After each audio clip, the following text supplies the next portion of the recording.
Bienvenidos y bienvenidas a Capital Empresa. Hoy abrimos el programa con nuestro espacio La Antibiblioteca, un lugar para detenernos en historias que nos hacen replantear lo que queremos saber. Historias que muestran que a veces incluso las ideas más brillantes y planificadas se enfrentan a la complejidad del mundo real y que la diferencia entre lo que pensamos que funciona y lo que realmente ocurre puede ser enorme.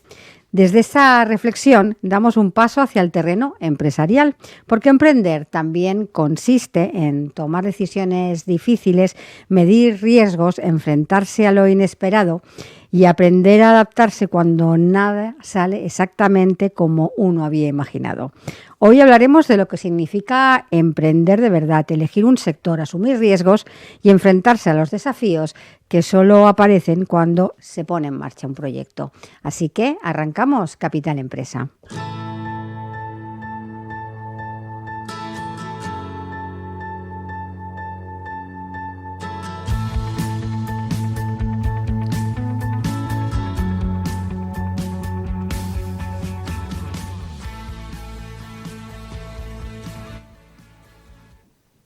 Y arrancamos ya nuestro programa con nuestro colaborador Diego Torres en su espacio La Antibiblioteca. Diego, bienvenido. Muchas gracias. Buenos días, Montse. ¿Qué tal? Hoy creo que hablaremos de historia. Muy bien, efectivamente. Hoy no es que me haya vuelto loco, pero he traído un libro de historia, además de historia militar. El libro es El clan de los bombarderos. Y es un libro de Malcolm Gladwell. No sé si lo conoceréis, pero seguro que conocéis algunos de sus conceptos. Él es un historiador formado en Toronto, vive ahora en Nueva York, ha ganado algún premio Pulitzer y es conocido por conceptos como el de las 10.000 horas que se necesitan para llegar a dominar una materia. El Blink, el libro que hablaba de cómo tomamos decisiones de forma intuitiva en las primeras décimas de segundo y después en todo caso confirmamos. Ha escrito muchas cosas, yo diría que de divulgación científica, básicamente él no es un científico, ¿no? Pero escribe muy bien, coge investigaciones, ideas de distintos pensadores y lo ensambla muy bien. Y va cogiendo temas muy variopintos, pero normalmente de carácter social y vinculados con la innovación. Este es un libro peculiar. Lo que hace es una historia de un evento que tuvo lugar durante la Segunda Guerra Mundial y que tiene que ver con la estrategia que siguieron los bombarderos, sobre todo americanos, primero en Europa y después en el campo del Pacífico. ¿Y por qué se me ocurre traer un libro así? Porque, bueno, es de estrategia. Pero es de estrategia en dos sentidos. O sea, por un lado, lo que narra es dos escuelas de pensamiento que se desarrollaron básicamente en un centro de formación del Ejército del Aire en Alabama, donde había una serie de pilotos que creían que la guerra tenía que evolucionar, la guerra aérea, hacia el uso de tecnología y la precisión en los bombardeos, donde es atacar una fábrica determinada, puntos estratégicos muy concretos sin dañar a la población civil. Y creían que la nueva tecnología les podía ayudar. La nueva tecnología, estamos hablando de una tecnología muy primitiva, era una especie de ordenador analógico que con un telescopio, una serie de mecanismos conseguía afinar el disparo, por decirlo de alguna manera. Pensar que las bombas simplemente caían por gravedad. Estamos hablando de aparatos que se mueven a 500 kilómetros por hora y a 10.000 metros de altura. Acertar, y encima con nubes a veces, recibiendo disparos de los sistemas antiaéreos del enemigo, era una locura. Y de hecho, la mayor parte del ejército consideraba esto una locura. Pero ellos pensaban que esa innovación tecnológica iba a permitir. ¿Qué sucede? Que empiezan a hacerlo en Europa y aciertan muy poco. El clima, la dificultad de acertar con las fábricas del enemigo, realmente tienen muchas bajas y consiguen pocos aciertos. Y se va creando como una escuela opuesta a ellos, diciendo no, la estrategia debería ser el bombardeo indiscriminado. Es curioso, porque el bombardeo indiscriminado es lo que hicieron los alemanes sobre Inglaterra, pensando que minarían la moral de la población. Y el resultado, si lo había estudiado en psicología, es el contrario. Lo que hizo es reforzar la voluntad de resistir de los ingleses.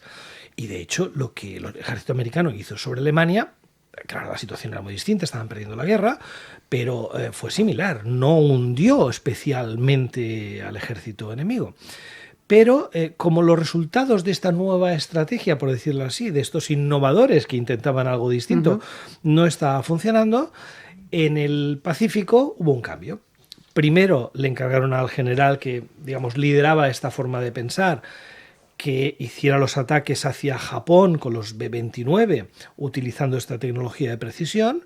Ahí la orografía, la geografía y el clima no ayudaban. Por ejemplo, para llegar a Japón tenían que pasar la corriente del chorro y llegaban a acelerar hasta 750 kilómetros por hora, y entonces la precisión era imposible. Y finalmente hubo un cambio. Los superiores, digamos, cesaron de forma fulminante al general que encarnaba esta nueva estrategia y pusieron a Le Curtis, que optó por el bombardeo masivo de las ciudades. Todos sabemos que acaba con Hiroshima y Nagasaki, pero es que antes, con la invención del napalm en Harvard, pues tiene un arma que incendia las ciudades y hubo simplemente un bombardeo, acabó con 100.000 personas en una tarde. Y esa fue la estrategia que ganó. Y es curioso verlo ahora con distancia, porque ¿quién ha ganado en última instancia? La escuela que proponía los ataques más quirúrgicos posibles sin dañar la población civil. Pero, ¿qué sucedió entonces? Quizás la tecnología todavía no estaba preparada, todos sabemos que cuesta mucho que se acepte un cambio y una innovación, y en cualquier caso los primeros éxitos son absolutamente necesarios para que la gente acepte un cambio. A mí me gusta no solamente como narración de una discusión estratégica, sino también para ilustrar algo que yo a veces cuando trabajo con empresarios intento recalcar, que es la estrategia debe persuadir. En el fondo es un ejercicio de persuasión. Debemos convencer a nosotros mismos, pero a otros, a nuestros colegas, a nuestros empleados, a nuestros partners, que esa es una opción viable. Si no, no funciona. Por eso, si uno lee este libro, aparte de que es muy interesante como obra de historia, con esta doble lectura de estrategia y discusión sobre estrategia en una organización, yo creo que es muy interesante y aprendemos mucho de él. ¿Cuál es la gran lección que un líder debería llevarse de esta historia? Bueno, yo quizás la que creo que en el fondo a mí me impacta más es, en la línea de lo que decíamos antes, esta necesidad de, aunque tú veas una estrategia que pueda ser la acertada, no basta. Tienes que persuadir a otros. Nunca estás solo, aunque estés al mando. Si la gente se cansa porque no ve los resultados, si no entiende la lógica que hay detrás, si no lo ve como algo con lo que vamos a ganar, las resistencias van a ser cada vez mayores. Y eso nos lleva al terreno del storytelling, que hemos hablado en algunas ocasiones, nos lleva al terreno de persuadir en esencia. Tenemos que estar en lo cierto, pero tenemos que explicar el razonamiento que hay detrás para que otros puedan compartir nuestra visión. Si estamos solos, al final no se acaba implementando esa estrategia nunca. Pues Diego, como siempre, muchas gracias por el libro que nos has traído esta semana. Lo seguimos sumando a nuestra biblioteca. Y hoy hemos empezado hablando de estrategia y también de lo que ocurre cuando las ideas, digámoslo así, se enfrentan a la realidad. Y hay un punto un poco de conexión muy claro con lo que vamos a hablar ahora, porque emprender tiene mucho de eso, de detectar una oportunidad, creer en una idea y de enfrentarse después a todo lo que no sale en el plan inicial, seguro. Entonces, para hablar de esto, ¿no? de cómo emprender o de por qué se toma la decisión de emprender, por qué elegir un sector en concreto, cuando a veces es un sector complejo, y qué implica de verdad sacar adelante un proyecto. Y para ello contamos también en el estudio con la presencia de Luis Comas. Él es cofundador de Canamedics Lab. Luis, buenos días, bienvenido. Muy buenos días y gracias, Monse, y gracias, Diego, también. Efectivamente, emprender, y me suena mucho, ¿no? Una frase que he visto repetida, ¿no? A lo largo de los últimos años es la de que no he visto cumplirse ningún business plan, ¿no? Y digo, ostras, y efectivamente, ¿no? Si nos remontamos 6 años y medio, casi 7 años atrás, cuando empezamos entre mi hermano y yo este proyecto, deberíamos ya ser muy ricos y todavía no lo somos, ¿no? Efectivamente, los planes a la hora de emprender, pues muchas veces no son como uno lo espera o como uno lo visualiza al principio, ¿no? Pero aunque la realidad luego no salga como uno lo espera, ¿no? O se retrase más, creo que es fundamental tener un plan igualmente, ¿no? Planificar e ir virando a medida que vemos cambios, ¿no? Y adaptarse. Pero bueno, ha sido un camino muy divertido, la verdad. Todo empieza, porque además somos iniciamos este proyecto entre 2 abogados. Somos 2 hermanos, ¿no? Por tanto, lo que hablabais antes, lo que comentabais antes sobre la necesidad de no estar solo, ¿no? De tener ese apoyo, y al mismo tiempo me recordaba, ¿no? Lo de siempre hay 2 opiniones diferentes en una misma empresa, pues también lo facilita el que seamos 2, ¿no? Codirectores o cofundadores. Y siendo 2 abogados, el seleccionar, el elegir este sector, el decidirnos por esto, honestamente, si ahora volviéramos con toda la experiencia que hemos adquirido, ¿no? estos años, pues quizás seríamos más analíticos a la hora de seleccionar un sector, ¿no? Cuáles son las tendencias ahora mismo, ¿no? Hacia dónde vamos, qué es lo que más margen tiene, ¿no? Dónde están los océanos azules, ¿no?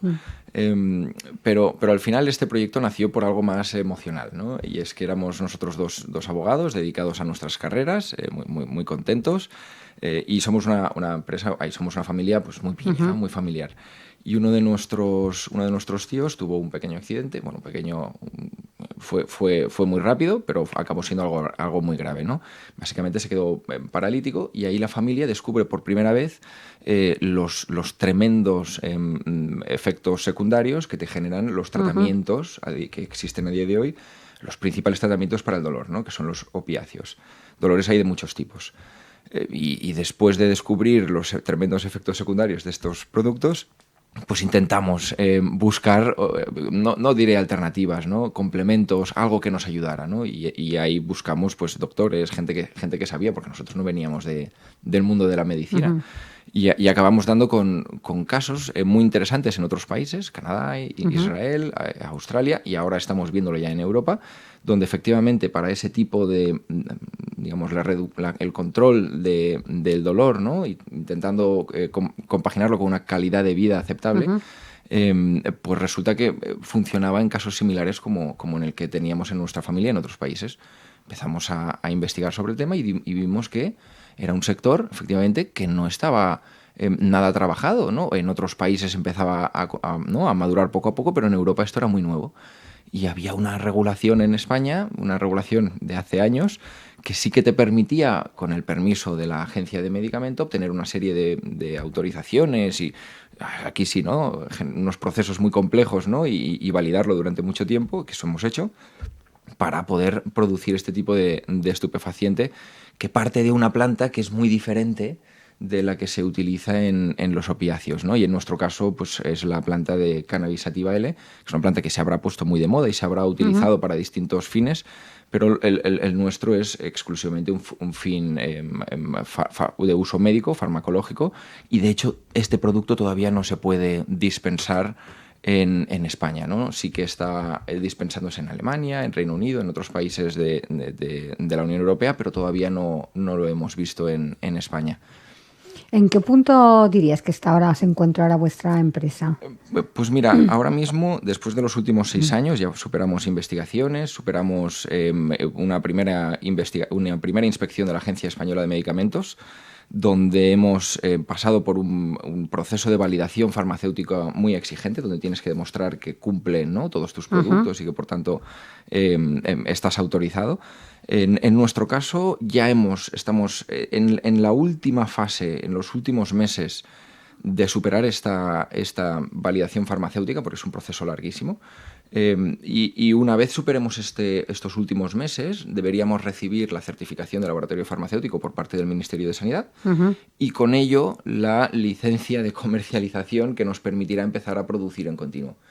El lote que estamos ahora produciendo ya saldrá a mercado. De momento a mercados, como decíamos, donde se permita la dispensación, como el alemán o Reino Unido, y a partir de aquí, sobre todo 2027, va a ser el año en el que empecemos a ver una producción en continuo, insisto, hacia otros países, ¿no? Pero bueno. ¿Y cuál dirías que es vuestro valor añadido? ¿Qué os diferencia de otros proyectos dentro de vuestro mismo sector? Pues es muy buen punto. Al principio nosotros no pensábamos en lo del valor añadido, ¿no? Cosas que uno va aprendiendo en el proceso, pero sin darnos cuenta, al principio teníamos algo especial, y es que en Europa éramos de los primeros, prácticamente de los únicos, ¿no? En España seguimos siendo prácticamente de los únicos. Hay unos que nosotros consideramos como referentes, que de hecho antes lo eran para la morfina y ahora lo son para el cannabis, que es una compañía española, pero que tienen un método muy diferente al nuestro. Nosotros nos centramos en un tipo, en una particularidad de la calidad, ¿no? Que hace que nuestros productos pues no podamos producir grandes cantidades en términos de volumen, pero la calidad y la potencia del producto pues es más importante, ¿no? Esto por un lado. Y por otro lado, actualmente la gran mayoría de productos o de principios activos de este tipo se importan desde Canadá, ¿no? O se importan desde el extranjero. Nosotros venimos a aportar esa consistencia en el suministro de productos europeos, ¿no? Porque actualmente se está importando todo desde fuera, ¿no?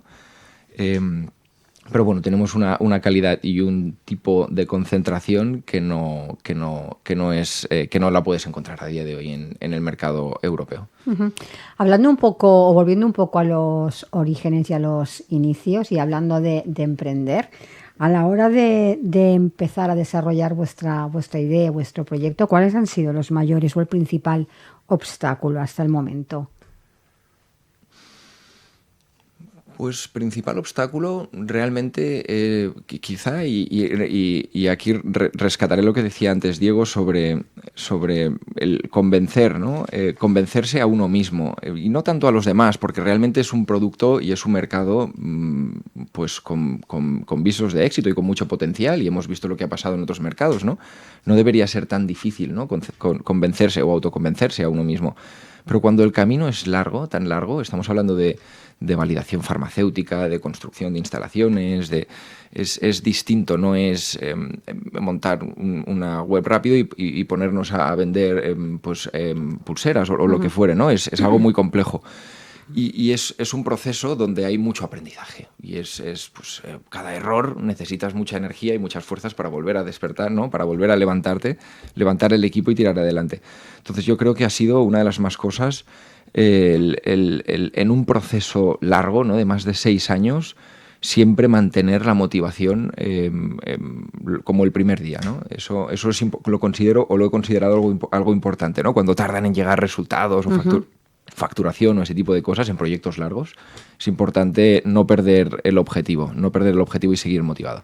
En un proyecto como el vuestro y en ese sector, ¿qué dirías que pesa más? ¿La innovación, la financiación o la regulación? Hombre, es un buen tridente, has dado con muy buenos pilares. ¿Qué sería lo más importante? No sé si volvería a la resiliencia, porque quiero decir, la regulación sin duda es fundamental. Si no sabemos la regulación no podemos empezar, ¿no? Lo damos por hecho, ¿no? Quien no lo conozca no puede participar. Capital es importante en este negocio en particular, porque no puedes empezar con poco. Necesitas muchos recursos, necesitas montar unas instalaciones, necesitas contratar equipo y aguantarlo durante tiempo, ¿no? Por tanto, necesitas la confianza de gente que apueste por ese proyecto, ¿no? Y ir reconstruyendo esa confianza, porque no todo sale a la primera según lo que estaba establecido en el plan, como decíamos. Me imagino. ¿No? Pero bueno, y abrirse camino, porque es algo muy nuevo. donde lo del cannabis, ¿no? Que a mí también pues, es algo muy estigmatizado, ¿no? Lo de el cannabis, los fumetas, no es eso. Venimos a romper, ¿no? Este estigma y a abrir un poquito la conciencia de la comunidad científica que en muchos países ya está descubriendo los usos tan interesantes que puede hacerse con esto, ¿no? A nivel médico, desde luego. Diego, hablando de emprendedores, ¿dónde dirías que cometen más errores a la hora de empezar un proyecto o un negocio? ¿En la idea, en la ejecución o en la gestión emocional? Eso es muy importante. Sí, difícil, ¿no? Errores se cometen en general en los tres campos, ¿no? Yo, curiosamente, la mayoría de las personas seguramente defenderían que lo de la idea, que es muy importante. Yo tengo una visión un poco distinta, porque yo he visto empresas tener mucho éxito en sectores que parecían muy difíciles, muy maduros, donde no había muchas oportunidades, y lógicamente también en sectores nuevos, donde las oportunidades están todas por aprovechar. En la ejecución, obviamente se cometen errores, y una empresa ya establecida los comete.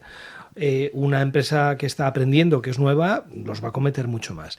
Pero quizás en esa gestión emocional, por lo tanto, le daría la razón a Luis en este concepto de resiliencia, ¿no? De, bueno, te equivocas, o, bueno, ¿qué quiere decir equivocarse? Quiere decir, he probado algo que no ha funcionado, pues tengo que volver a levantarme, tengo que volver a levantar la moral, a lo mejor tengo que ajustar la estrategia, y yo creo que esto es muy duro. Y fijémonos en el ejemplo de Luis. Es que está hablando de un proyecto que más de 6 años antes de la facturación. No 6 años antes de tener mucho éxito. Es 6, claro, el control emocional, como bien decías, que se requiere para mantener las cosas alineadas y en la dirección, y no solo uno mismo, sino al equipo que está detrás y a los inversores cuando los hay, es muy importante. Y quizás eso es lo que... Al menos diría que este tema emocional es la base de la persistencia que se requiere para llevar adelante muchos proyectos. Bueno, tú nos lo comentabas, ¿no? El mantener la motivación durante todo este tiempo, ¿no? Es algo fundamental, pero bueno, tiene que ir acompañado de toda sí, claro. esa planificación, porque bueno, hay un proyecto tan complejo, especialmente, ¿no? Sí, no. Esa parte emocional al principio, incluso, bueno, nosotros empezamos, pues eso, 25 o 26 años. Parece que no se agote esa motivación, ¿no? Y nace sola y encuentras motivos y siempre... Pero hay que hacer un esfuerzo desde el principio para eso, para intentar mantener la estabilidad, no dejarse llevar, ¿no? por los éxitos tempranos, no dejarse llevar tampoco por un fracaso, porque eso es parte necesario para llegar al gran éxito, ¿no? al verdadero éxito. En estos momentos, ¿cuántas personas forman parte de la empresa o del proyecto? Pues mira, así como algunos modelos que compiten contra nosotros están con 50, 60, 70, 80 personas, ¿no? Para llegar a unos volúmenes objetivos parecidos. Nosotros estamos con nuestro modelo. Hemos conseguido reducir muchísimo el volumen de trabajadores. Al final, nuestro proceso, no voy a entrar en el tema técnico, ¿no? Pero nuestro proceso que parte al final de una planta, y por tanto esa planta hay que cultivarla, pues todo se cultiva en salas pues técnicamente muy precisas, mucha automatización, todo cerrado. No estamos hablando de invernaderos o en exterior, como se hace tradicionalmente, y eso hace que pues necesitemos no tantas personas, ¿no? La IA es un punto importante también que pues, está entrando fuerte en el mundo del cultivo. Esto también ayuda a reducir esa necesidad de personal, pero más allá de esto estamos terminando esta primera etapa, y la primera etapa a nosotros lo que necesitamos para cumplir el objetivo es validar el modelo de negocio a pequeña escala, ¿no? Nosotros hemos decidido afrontar esto con capital, es importante el capital con el que hemos empezado, pero al final no deja de ser de amigos, inversores y familia, ¿no? Hemos tomado la decisión por ser un sector nuevo, así se planificó. Vamos a intentar introducirnos vamos a hacerlo bien, a demostrar que se puede, que funciona a pequeña escala y entonces hacer un importante crecimiento, ¿no? Y eso hacemos, aunque empezamos pequeño, estamos con una nave pues, de más de 2.000 metros cuadrados, ¿no? Pero eso es pequeño para el sector en el que estamos, ¿no? A partir del 2027, cuando todo esté funcionando, pues ahí empieza el crecimiento, ¿no? Después de todo este tiempo que lleváis con la empresa, ¿cuál ha sido vuestro aprendizaje más grande desde que empezasteis? El aprendizaje más grande... seguramente podemos hablar de esto en distintos campos, ¿no? El aprendizaje personal más grande, pues seguramente sería, quizá no es para mí, ¿no? Cada vez más, aunque pues, tengamos un valor diferencial importante y estamos en un proyecto donde pues, no somos los únicos prácticamente en España y demás, es para mí cada día más importante el equipo. Una mala idea o un proyecto incluso con dificultades o con un mercado muy complicado o con las dificultades que sean, ¿no? Una idea difícil con un buen equipo puede funcionar. Una muy buena idea y una excelente idea, el mejor proyecto con un mal equipo puede ser un gran fracaso, ¿no? Uh-huh. Por tanto, para mí cada día tiene más importancia el equipo. Y creo que así seguirá siendo, ¿no? Y aunque la IA ahora forme parte del equipo, los humanos, ¿no? Ganan cada día para mí más importancia también. Diego. Bueno, hay una discusión importante en temas de entrepreneurship que es ¿qué importa más? ¿El caballo o el jinete? ¿No? Uh-huh. El caballo es el modelo de negocio, uh-huh. El jinete es el equipo que está llevándolo. La mayoría de estudios acaban un poco empatados en que ambas un cosas híbrido, son... ¿no? Sí, pero yo también creo que estoy de acuerdo con Luis en que al final hasta un negocio que no es tan bueno con un buen equipo pues funciona. Quizás no llega tan lejos, pero funciona. Con mal equipo las cosas son muy complicadas, ¿no? Buen equipo y buena gestión de ese equipo, porque obviamente la calidad de las personas que lo forman es uh-huh. esencial, pero después también el mantener esa motivación. Pensad que sobre todo, ya pasa en todos los negocios, pero en caso de nuevas empresas, los inconvenientes son constantes. Mira, ya que estamos hablando de temas militares, von Moltke, el general prusiano, es el que explicó por primera vez la frase aquella de no hay ningún plan que resista al primer fuego enemigo. O sea, es seguro que no se va a cumplir. Es la importancia de pensar en el futuro, ¿no? Y eso tiene un impacto sobre el equipo también muy grande. Entonces, uh-huh. el líder que está en estas fases gestionando, pues tiene que cuidar mucho esa moral del equipo para que se mantenga alta durante el tiempo suficiente hasta tener los primeros éxitos. Uh-huh. Luis, ¿cómo nos definirías vuestra evolución desde que iniciasteis a fecha de hoy? ¿Cómo ha sido el trayecto? Pues desde que empezamos 2 hasta hoy que somos 7 y seguiremos creciendo. En el día en que empezamos, esto se remonta a 2010, bueno, esto es después del accidente y después de investigar, uh-huh. ¿no? Todavía no estaba el proyecto montado, seguíamos cada uno trabajando con su... ¿no? Y mi hermano estaba en Cuatro Casas y en Bryce, estábamos encantados con nuestras vidas y vemos esto, ¿no? Y detectamos que falta, digamos, en Europa todavía no se está utilizando este tratamiento, pero mientras lo estudiamos se abre el mercado alemán. De hecho, un paciente llevó a juicio el caso y acabó obligando el Estado alemán a la Seguridad Social alemana a que se suministraran este tipo de productos allí, ¿no? Empezamos a ver que esto funciona, así que, claro, abogados, no sabemos de medicina, no sabemos de agricultura, ¿qué hacemos, no? ¿Qué podemos hacer para hacer algo aquí? Y nos dio, esto nace por varias cosas. Por un lado, estudiando tanto este tema, pues mi hermano y yo habíamos acabado incluso hasta invirtiendo en un par de participaciones de empresas en otros países que se dedicaban a esto, estaban yendo muy bien. Luego hubo una corrección importante en el resto, bueno, por otros motivos, ¿no? Pero estaban yendo muy bien, lo comentábamos en casa y la familia, ostras, pues mira, parece que hay algo detrás de eso. Y luego también vimos como efectivamente en Europa, después, ¿no? Después de Alemania, otro país al año siguiente, República Checa empieza a hacer regulación, Polonia también. Empezamos a ver cómo la cosa tiraba hacia adelante. Y había una norma en España que permitía, pues, después de conseguir, ¿no? las autorizaciones, producir con esos fines médicos. empezamos a tener muchos motivos, ¿no? Y a ver cómo se alinean los astros, ¿no? Por decirlo de alguna manera. Y llegados a ese punto, nos animamos por empezar a investigar. ¿Por qué? ¿Cómo hacemos esto? ¿Cómo hacemos un producto de estos? ¿Cómo se hace, no?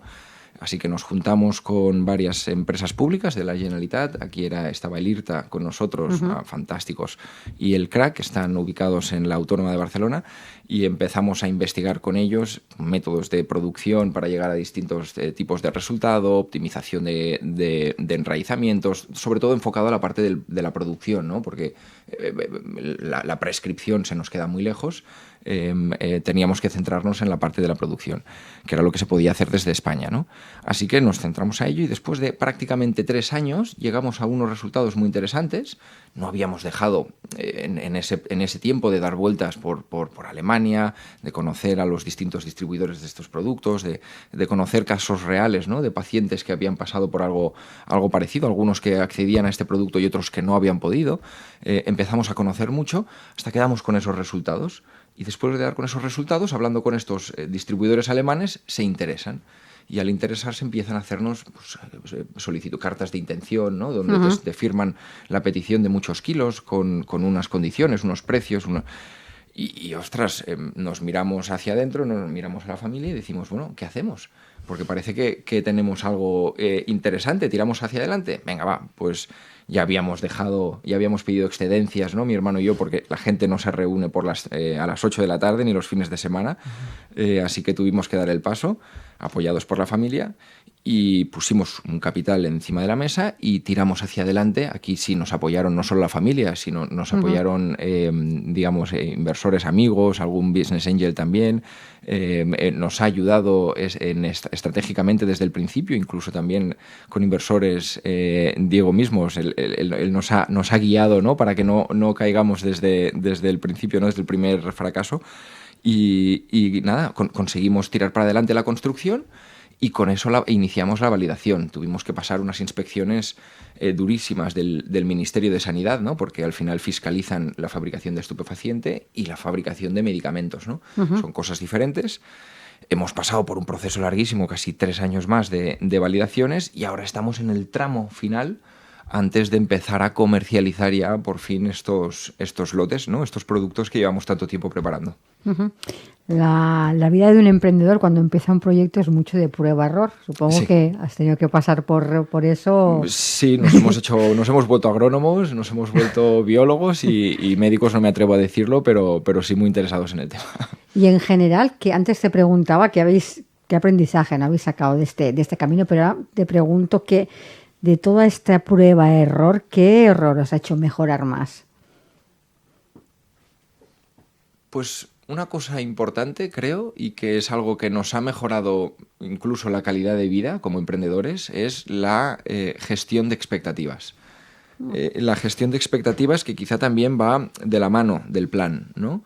Y es importantísimo creerse un plan, porque si uno no se lo cree, no vas a poder hacer nada con el de al lado, ¿no?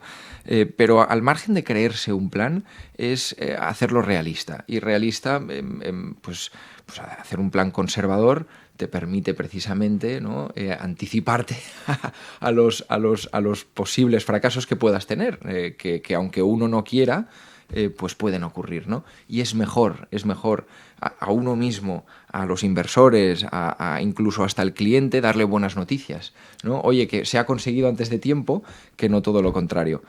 Insisto, al margen de los demás, que es fundamental, si uno mismo no está, digamos, en esa línea, si uno no se lo cree y no cumple y no funciona, ¿no? Por tanto, la gestión de expectativas con uno mismo también es igualmente importante, ¿no? Sobre todo en proyectos de tan largo plazo.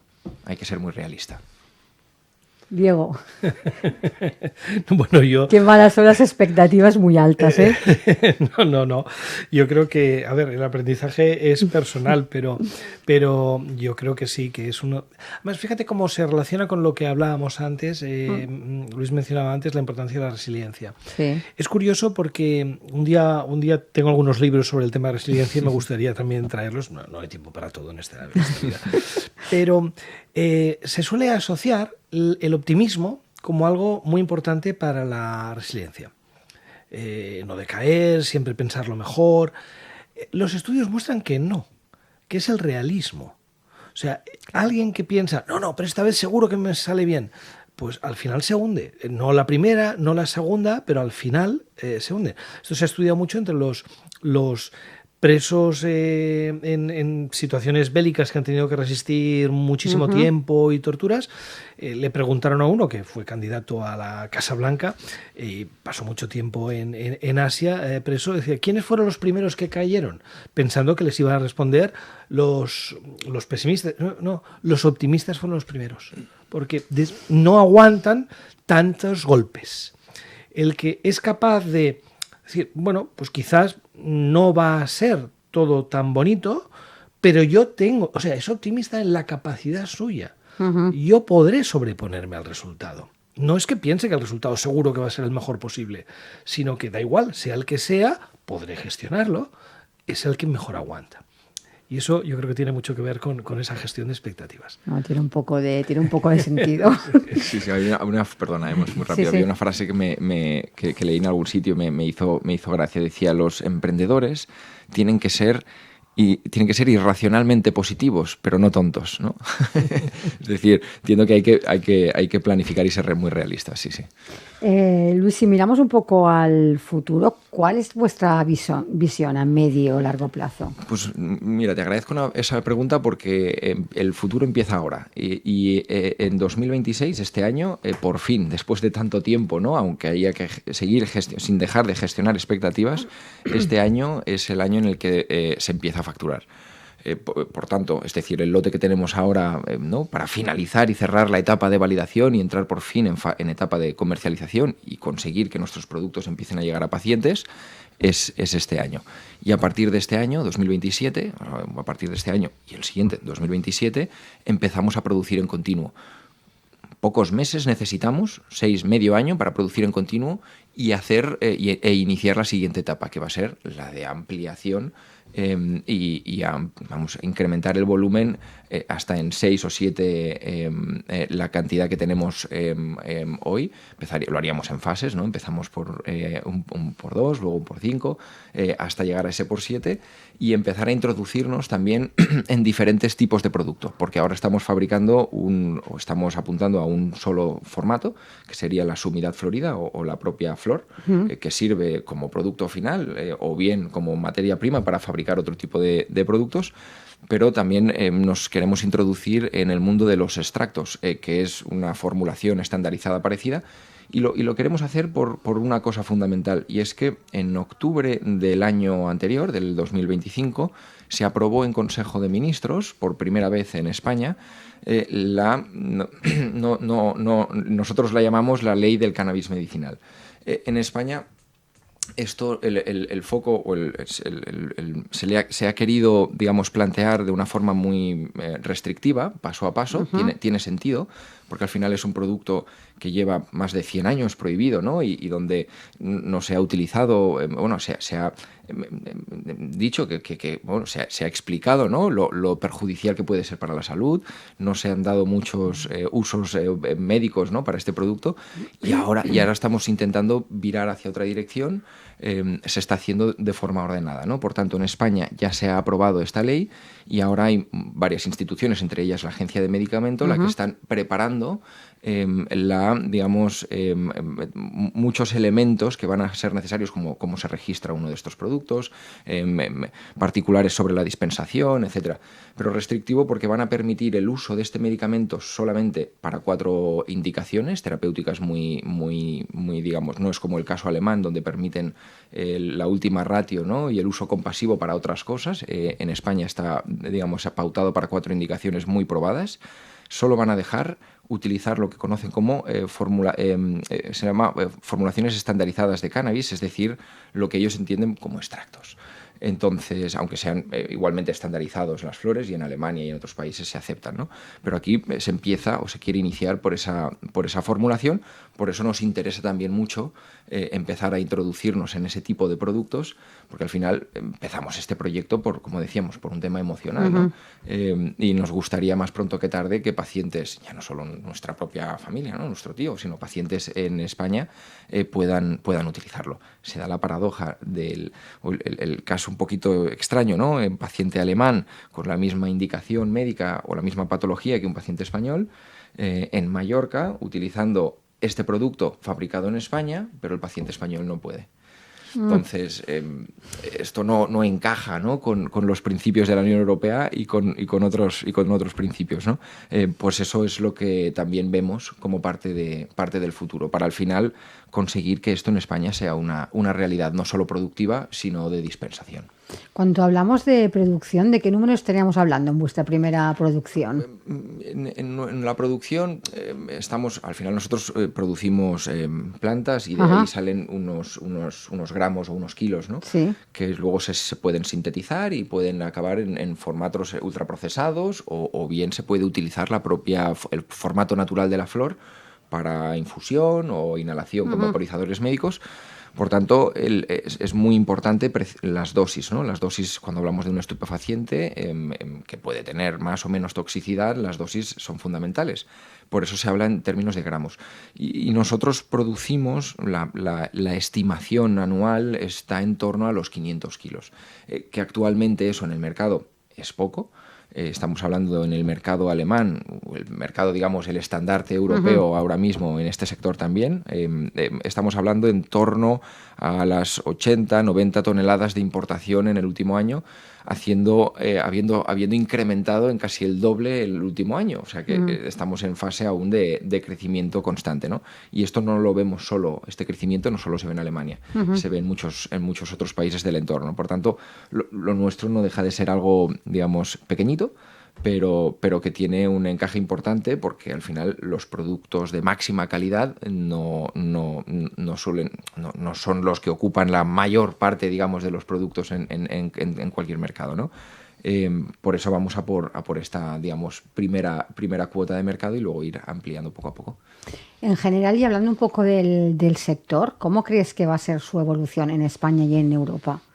Pues vemos una apertura clara y paulatina, como ha ocurrido en otros países, como digamos que son ejemplos para nosotros en muchos otros ámbitos, ¿no? Como el Canadá, muchos estados en Estados Unidos, Israel, Australia. Hemos visto países occidentales de primera línea, hemos visto cuál es el desarrollo, cuál es la evolución de este tipo de mercados, ¿no? Y lo que podemos anticipar. Es cierto que Europa es una cultura, somos muy nuestros, somos un poquito más restrictivos, somos quizás más cautos con algunas cosas y creemos que va a ser un poco más lento, pero al final vamos a llegar a un escenario o a un resultado parecido. Y lo que vamos a ver primero es una apertura regulatoria del ámbito medicinal de este tipo de principio activo, el tetrahidrocannabinol y los demás cannabinoides que forman parte de esta planta. Vamos a ver cómo se abren, quizá más restrictivo, empiezan en España, como similar al caso portugués. En Francia todavía no han empezado. En países como el alemán están un poquito más abiertos. Y lo que estamos viendo es que año tras año no solo hay nuevos países, digamos, sumándose a este tipo de productos, sino que los mercados que se han abierto cada vez entienden mejor, porque no dejas de tener más y más experiencias con muchísimos pacientes, doctores que cada vez conocen mejor cómo funciona este producto, la toxicidad, cómo utilizarlo con menores, cómo utilizarlo con personas mayores. Cada vez hay más información y eso te permite ir definiendo mejor cómo tiene que quedar el mercado, ¿no?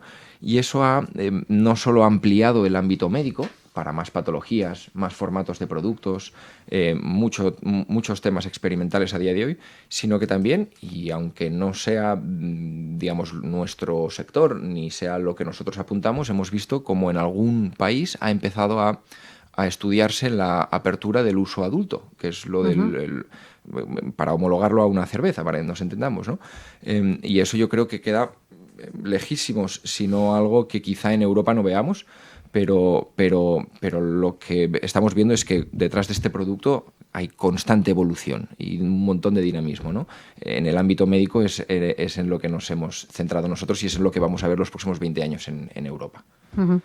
Diego, te hago la última pregunta para ya ir finalizando.